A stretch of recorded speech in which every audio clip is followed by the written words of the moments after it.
Hi there, I'm the lore runner, and I had a random weird idea for something I just wanted to do. I was working on an unrelated thing, and I noticed how the time to gameplay point was different across several games I was recording footage from.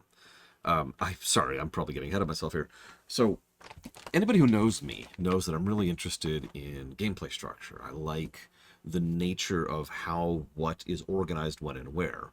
When you remove all of the actual content, where do the lines line up, right? How long is it? How much screen time is devoted to a certain type of thing? That kind of thing. That's all fascinating for me when it comes to understanding the creation and design of gameplay and story. This is true with movies, games, shows, books, etc. I'm a big behind the scenes geek, as you may know if you're aware of me at all. Forgive me for not having the webcam up today, by the way. Obviously, given the circumstances of what's going on right now, don't really have that available. But while I was here and while I had a little bit of time in between hauling stuff and cleaning stuff and selling stuff and sorting stuff, I thought it would be kind of neat to just showcase, like on screen, on camera, some of the distinctions here. So I mentioned the gameplay point. Some of you know me, you know that I refer to something called the freedom point. The freedom point is kind of vaguely defined. It's not all, doesn't actually exist in every MMO, or excuse me, in every game. But it's the point in the game at which you have access to basically everything, right? It's the, all right, go do whatever you want to. Usually defined as the go do the side stuff point. In a lot of RPGs, it's usually when you get the airship or equivalent, right? So freedom points vary from structure to structure. But then you have other types of points too. For example, the end of the intro. When exactly an intro ends is very debatable, of course, and it's something we've argued and debated over the years. But an intro is very, very important. That's when you hook your players, after all. Just like an outro is very important because that's what the players are going to be left with when they stop playing the game, what's going to stick with them the most. But the gameplay point, we haven't really talked about that all that much. It's how much time you spend until you get to the point where you functionally have access to the core gameplay loop. Now, that can vary a little bit. Let me give you a very quick and dirty example. In Mega Man 7, you have to go through this intro stage. There's gameplay there. You are playing the game, and you jump through the stage, and then you fight the mini-boss, and you fight base. But you're not actually at the core gameplay loop yet. You haven't gotten to the stage select screen. You don't have access to the optional things. You can't replay stages. You don't have access to the boss weapons or the power-ups or anything like that. You haven't hit the core gameplay loop. You're just going through a tutorial. Make sense? The easiest way to explain this, and this someone else actually brought this up, is in Pokemon. Every Pokemon game, with some exceptions, follows a very, very similar format. Every single Pokemon game begins with a degree of gameplay. And some cutscenes.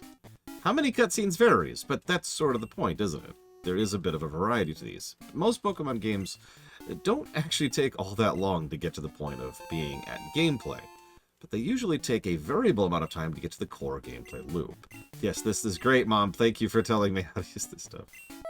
So now that we're done talking to our mother, we can move around, we can interact with things, we can do all kinds of stuff, right? Except nothing at all, because right now, we barely have any functional gameplay at all. So if we try to leave town, the first thing the game will do will be like,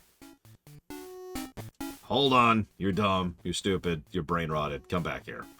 You don't have a Pokemon. Which actually makes me wonder, wouldn't kids, be assigned Pokemon at a very young age if it's unsafe to walk anywhere without a Pokemon? But I'm probably thinking too much about the story, because Lord knows they don't think about their lore.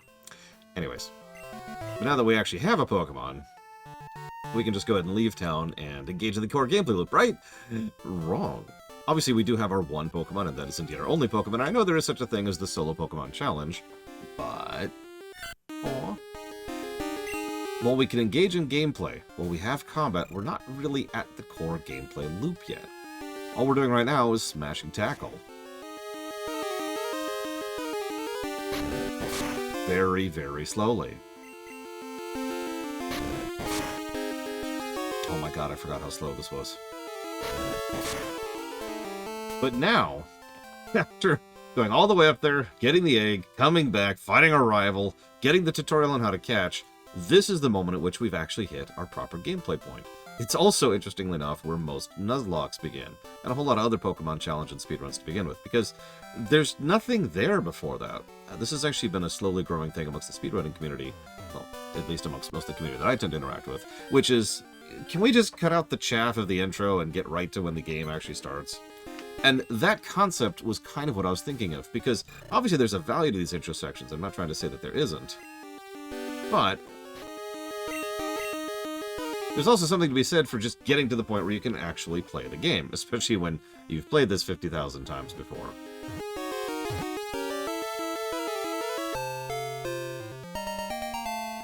And there's your gameplay point. We now have access to the majority of the core gameplay of the game. The core gameplay loop, if you want to call it such a thing. Nickname. Why would I nickname a Pidgey? So that's the basic concept. Like I said, you could do this with a lot of games. I bet right now you could think of several games that you're familiar with or love or care about where you could think of, yeah, this is the point where the game starts. Well after when you hit go. So like I said, I was a little bit curious about when exactly that point is in several specific games. Well, without further ado. So let's set up the rules here.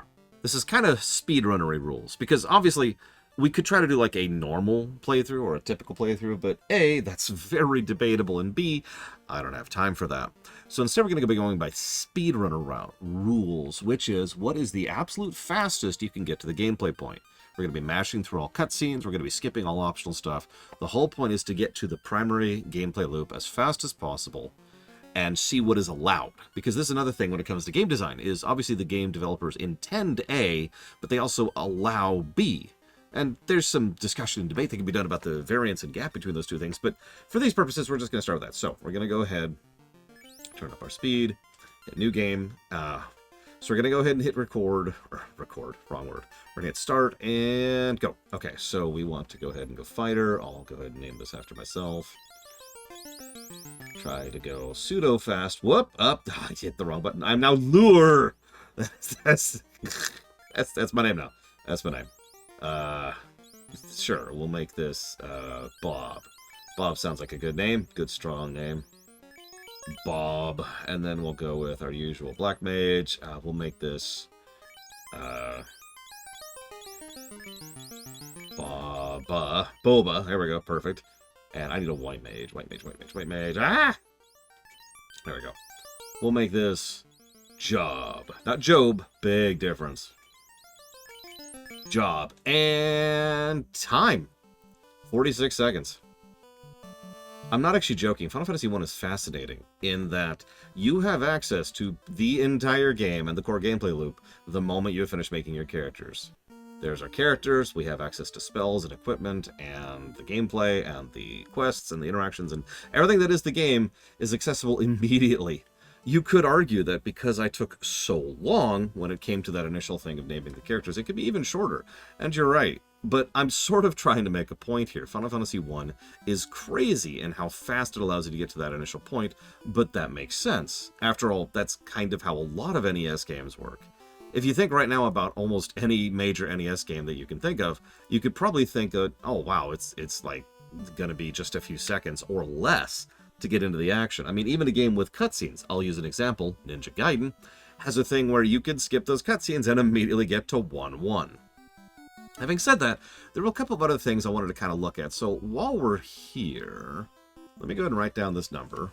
And let's go ahead and continue. Let's see what we got. So we're going to do the usual initial route. We go to town. We could talk to people. We don't need to. Again, speedrunner strats. We do want a better sword for ourselves. We're going to buy, where is it? Rapier for ourselves. Lure. I probably should have actually named my characters a little bit better, but I'm a dumbass. Okay, let's buy some cloth. Actually, chain first. Chain for me. And then I'm going to go and buy cloth. Now, usually, I like to level a little bit. I'm not sure if we're going to this time around. Cloth again. There we go. Now, this is going to sound really funny, but remember to equip your stuff. I'll never forget the very first time I played this, and I didn't actually equip all my stuff, because I figured, hey, I bought my gear, I'm good to go.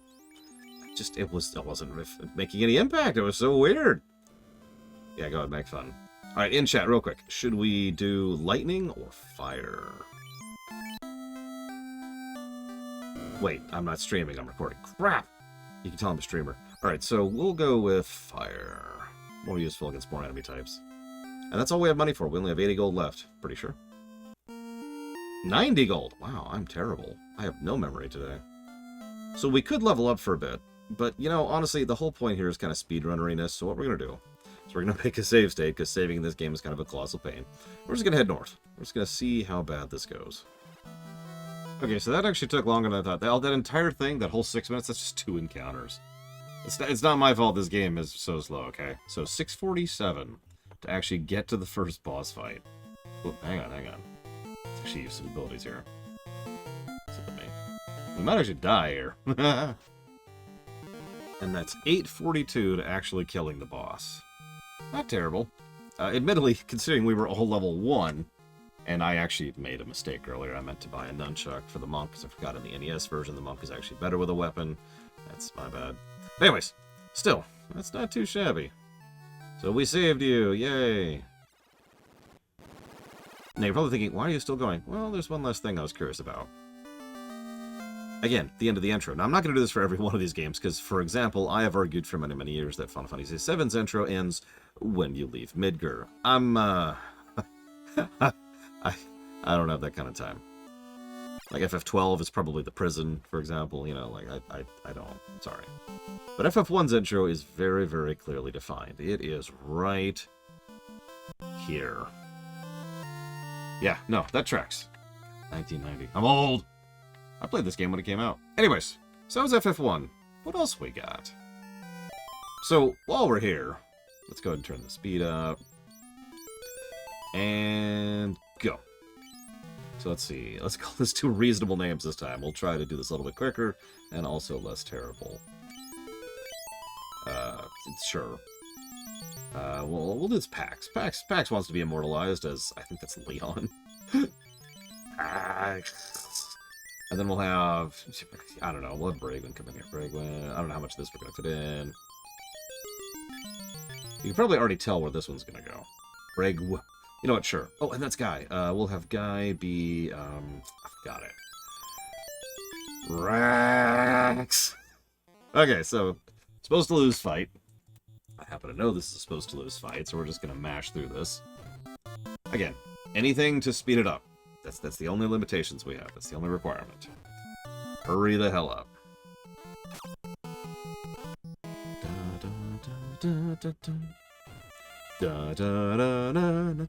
Oh, we're dead.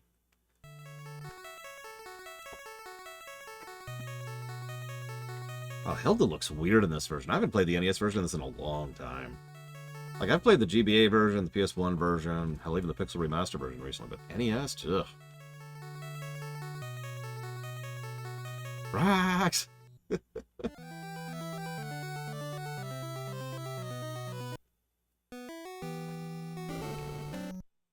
Obviously, we have to learn about the incredible new mechanic of this game. It's so good. It's so good. Check this out. You have the ability to learn a password.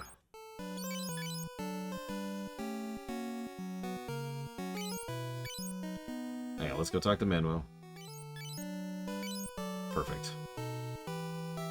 And you could argue when exactly the point is, but to be 100% definitive about it, what we're going to go ahead and do, we're going to call it right here, pretty much at the 2-minute mark. The moment we have hit town, we're there, just like we were in FF1. Again, like most older games, there really isn't a large gap in between the time in which you hit the primary gameplay loop. That makes sense, for a lot of reasons, really. It's an NES game. Now, granted, there's all sorts of other stuff I could do right now, but you get how it is. Now, the first boss in this game is actually quite a ways into it, so you'll forgive me if I don't actually decide to go all the way through that. Plus, that would involve actually playing FF2 for a while, which I think is designed to increase the person's cancer risk. So, rather than actually go through that, I'm being facetious, FF2 is fine. I don't know, I actually haven't reviewed it. I haven't reviewed it under the current system, so I have no idea how good FF2 is. There are airships in it, and I mean, that's awesome. But for real, since I'd rather not keep playing this, why don't we just go ahead and move on to the next one? So, for those of you familiar with the franchise, what's about to happen shouldn't surprise you at all. Ignore that. So we'll go ahead and crank up the speed. We'll go ahead and make a new save right here. Oh, right, hang on. So, 3, 2, 1, go. Okay, so, same general pattern. We'll be here. Now, you might think it's right here, and, well, or rather in about 5 seconds. And that's certainly a debatable statement, but it was argued when I was discussing this with a few friends of mine that it doesn't actually qualify until a certain point further in, especially based on the precedence of Final Fantasy V. Five. So I'm going to agree with that. We're going to go ahead and push forward, and we're going to see how long it takes us to get to the actual core gameplay loop point. Now, what I find fascinating here is that in FF3, we haven't actually hit the core gameplay point yet. But here's the first boss at 519. Change it right down. There we go. Game! There we go. This is not actually all that uncommon, to be completely honest with you. I've seen plenty of games that rejigger this, and that's kind of the whole point of this whole series, if you could even call this a series. This is mostly just a little fun side thing I'm doing because the topic interested me, and I thought maybe it would interest some of you as well. Structure. Having the first boss fight functionally as a form of a tutorial before you hit the point at which you've unlocked the core gameplay is an interesting choice. And this is not the only game that's going to be doing this either. Hell, this is not exactly the only game that does this little trick either, if you're paying attention. Alright, so we beat the first boss, and now we get the title screen. And pretty much right there, I would say. Maybe more like 719, because it took a second. But now we have access to the jobs. I can swap jobs. And costs. Oh yeah, oh god, the NES version. You have to actually go into equipment and be like, hang on. And then like, remove. Ah, old video games.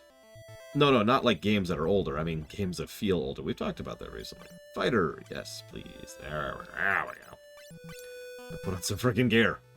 God, you're embarrassing yourself. But yeah, games that feel old. Games that require you to do stuff like this. Boom. Core gameplay loop. 7 minutes 20 seconds. Or 7 minutes 19 seconds, excuse me. That's not too shabby. What I find most interesting is this reveals a lot about the structure of these games. Final Fantasy I, of course, gets into the gameplay immediately. And the only reason it takes any kind of time to get to the boss, which is all gameplay, by the way, is because it takes so long to get to the combat. Once you smash through the boss, you have a very brief cutscene, and then you're out of the intro. So FF1's intro is almost entirely gameplay, at least its mandatory intro is.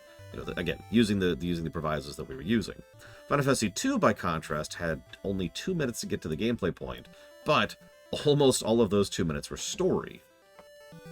That was us talking to Minwu and the princess, Hilda, and getting access to the password and all that fun stuff. FF3 has a couple of cutscenes, but is dominantly gameplay.